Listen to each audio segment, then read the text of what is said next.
Assalamualaikum warahmatullahi wabarakatuh. Apa kabar teman-teman semuanya, khususnya para pejuang CPNS dan P3K 2021. Semoga sehat selalu ya. Nah, di video part 5 ini kita akan bahas tentang ketentuan umum P3K, kemudian peserta seleksi P3K guru, tahapan seleksi P3K, dan mungkin nih yang gurunya usianya masih muda di bawah 35 tahun itu masih dilema atau masih bingung mending pilih CPNS atau P3K sih. Nah, kemarin kan udah dibahas tentang CPNS-nya. Nah, kita sekarang bahas tentang P3K-nya. Langsung simak yuk. Nah, ini dia ketentuan umum P3K. Yang pertama, setiap WNI dapat melamar menjadi P3K dengan ketentuan sebagai berikut. Poin A, itu usia paling rendahnya 20 tahun. Jadi beda dengan CPNS. Kalau kemarin CPNS paling rendahnya itu 18 tahun, nah di P3K itu 20 tahun. Nah, kalau paling tinggi itu CPNS hanya sampai 35 tahun. Tapi kalau di P3K ini paling tinggi 1 tahun sebelum batas usia tertentu pada jabatan yang akan dilamar. Nah, maksudnya gimana sih? Nah, saya kasih contoh ya, di P3K guru di bab 2 di persyaratan pelamar, kita fokus ke poin B ya. Usia paling rendah itu 20 tahun dan paling tinggi itu 59 tahun pada saat pendaftaran. Nah, guru kan biasanya tuh pensiunnya di usia 60 tahun. Nah, berarti syarat P3K itu kan 1 tahun sebelum batas usia jabatan tersebut. Nah, berarti kan umur 59 tahun itu 1 tahun sebelum usia 60 tahun. Jadi seperti itu ya, tergantung jabatannya. Kalau ini contohnya guru. Jadi untuk para guru yang usianya di atas 35 tahun yang belum ada kesempatan untuk mengikuti tes seleksi CPNS, ini adalah kesempatan emas, kesempatan yang berharga yang tidak boleh disia-siakan. Jadi ikuti P3K guru. Baik, kita lanjut ke ketentuan umum P3K. Nah, yang nomor 1 dari poin B sampai I itu tidak jauh berbeda dengan ketentuan umum CPNS kemarin. Jadi bisa dibaca ya. Nah, kita lanjut ke ketentuan umum P3K yang kedua, yaitu persyaratan minimal 3 tahun berpengalaman di bidang kerja yang relevan dengan jabatan fungsional yang dilamar. Nah, ini tentunya harus ada bukti ya, dibuktikan dengan surat keterangan yang ditandatangani oleh minimal jabatan tinggi pratama untuk yang bekerja di instansi pemerintah, kemudian minimal direktur atau kepala divisi yang membidangi SDM atau HRD di perusahaan swasta atau lembaga swadaya non pemerintah atau yayasan. Kemudian tidak boleh bertentangan dengan sistem merit. Nah, kita lanjut ke peserta seleksi P3K guru. Siapa saja sih peserta yang berhak untuk mendaftar pada seleksi P3K guru tahun 2021? Nah, yang pertama itu ada THK2 sesuai database THK2 di BKN. Nah, maksudnya apa sih THK2 ini? Jadi, guru THK2 adalah guru eks tenaga honorer yang terdaftar dalam database BKN. Guru THK2 adalah tenaga pengajar honorer yang telah aktif mengajar sebelum dan sampai tahun 2005. Jadi ini per 1 Januari 2005. Nah, jadi yang THK2 ini bisa daftar P3K ya.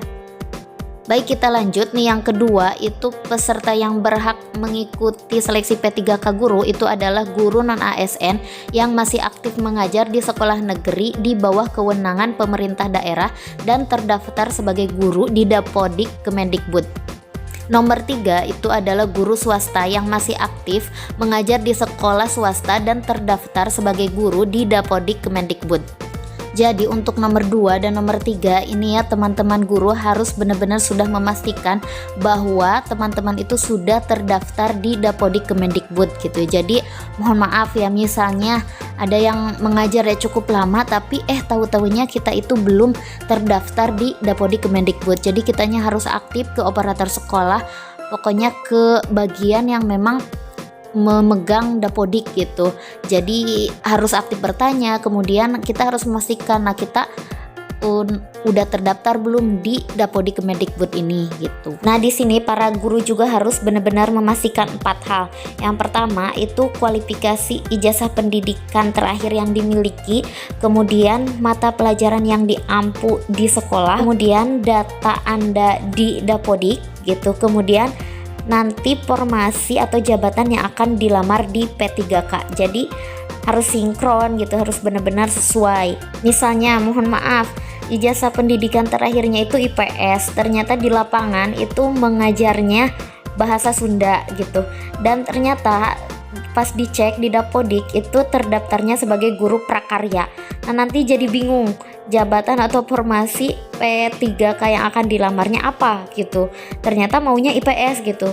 Dan ternyata di Dapodik datanya berbeda, tidak sinkron. Jadi teman-teman ini para guru harus benar-benar memastikan dulu gitu, jangan sampai, karena nanti itu kan ada tahapan seleksi administrasi gitu, jangan sampai gugur di administrasi gitu. Aduh, sangat sayang sekali gitu. Jadi harus benar-benar pastikan ya data Anda di Dapodik.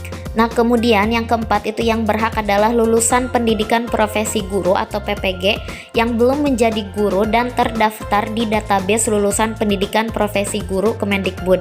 Nah, jadi yang udah PPG gitu, udah punya sertifikat pendidik tapi belum menjadi guru gitu, tapi asal si sekolah profesinya itu memang sudah terdaftar di Kemendikbud. Nah, itu bisa mengikuti seleksi P3K guru. Nah, kemudian ini adalah tahapan seleksi untuk P3K. Sebenarnya untuk P3K yang non guru ataupun guru itu sama saja gitu. Namun di sini saya tampilkan yang P3K guru. Jadi tahapannya ada dua. Yang pertama ada seleksi administrasi, yang kedua adalah seleksi kompetensi. Jadi berbeda dengan tes CPNS. Nah, untuk tahapan seleksi administrasi ini jelas ya, yang dimaksud di sini itu dilakukan untuk mencocokkan persyaratan administrasi dan kualifikasi dengan dokumen pelamaran. Jadi buat teman-teman yang mau daftar seleksi P3K harap disiapkan berkasnya dari sekarang.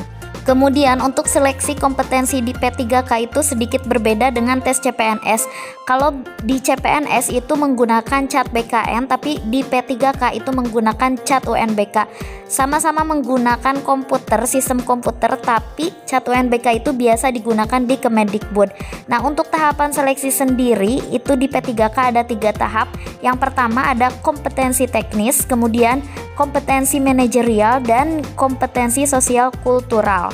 Jadi di sini ada 3 tahapan ya, seleksi kompetensi 1, seleksi kompetensi 2, dan seleksi kompetensi 3. Jadi berbeda dengan tes CPNS ya. Nah, jadi mau CPNS atau P3K nih. Nah, kalau saran saya sih ya kita lihat dulu kapasitas dan persyaratan yang kita dapat penuhi itu di mana. Apakah di CPNS atau P3K gitu. Kalau yang usianya memang di atas 35 tahun ya jelas itu harus di P3K dan harus menggunakan kesempatan ini sebaik mungkin gitu. Lalu yang gurunya masih muda nih di bawah 35 gitu, masih dilema mending CPNS atau P3K, yaitu dikembalikan ke diri masing-masing. Tapi ya kalau bisa kasih masukan, kalau saya pribadi gitu ada di posisi teman-teman gitu, mungkin saya akan memilih untuk ikut tes CPNS gitu, karena P3K itu memberikan peluang untuk orang-orang yang mungkin tidak bisa ikut tes CPNS. Nah, ayo nih buat para pejuang CPNS dan P3K, ayo persiapkan dirimu ya dari sekarang dan tentukan pilihanmu. Nah, yang udah nargetin CPNS persiapkan semuanya, yang udah nargetin P3K juga persiapkan dari semuanya. Yang masih bingung nih antara CPNS dan P3K, tentukan dari sekarang secepatnya. Dan persiapkan juga, tentukan dari sekarang jabatan atau formasi apa yang akan dilamar dan di instansi mana gitu. Jadi jangan sampai nanti udah dibuka gitu masih mikir-mikir gitu, milih yang mana gitu, dan keburu waktunya mepet gitu. Jadi buat para semuanya semangat ya. Terima kasih semuanya, jangan lupa untuk support channel ini dengan cara like, comment, share, dan subscribe ya. Juga jangan lupa untuk tonton videonya. Terima kasih. Wassalamualaikum warahmatullahi wabarakatuh.